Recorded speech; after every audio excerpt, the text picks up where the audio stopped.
policiers auteurs de violences illégitimes doivent être sanctionnés.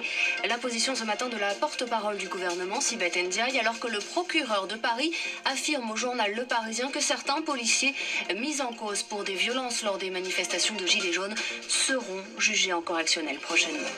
Un hélicoptère et des embarcations mobilisées ce matin sur le Rhin, des recherches sur une vingtaine de kilomètres de Gerstheim à Strasbourg pour retrouver une fillette de 4 ans. Elle a disparu hier quand le canot pneumatique sur lequel elle était a chaviré. 3 personnes tuées dans cette partie du fleuve interdite aux activités nautiques. Les tarifs réglementés de l'électricité augmentent dès demain de presque 6%.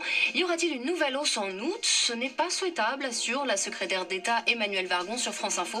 Mais elle rappelle que ce n'est pas le gouvernement qui fixe ces tarifs. Des violences entre Israéliens et Palestiniens en ce dernier vendredi de Ramadan. Un adolescent palestinien tué par des tirs des soldats israéliens près de Bethléem en Cisjordanie ce matin. L'armée assure qu'il tentait de franchir la barrière. Et 2 Israéliens blessés à coups de couteau, l'un grièvement par un Palestinien dans Jérusalem. Il a été abattu. Les derniers matchs du deuxième tour de Roland-Garros aujourd'hui. Lucas Pouille tentera de renverser le jeu face au Slovaque Martin Kličan. 3 autres Français jouent pour le 3e tour cet après-midi. Benoît Paire, Nicolas Mahut et Corentin Moutet. France Info.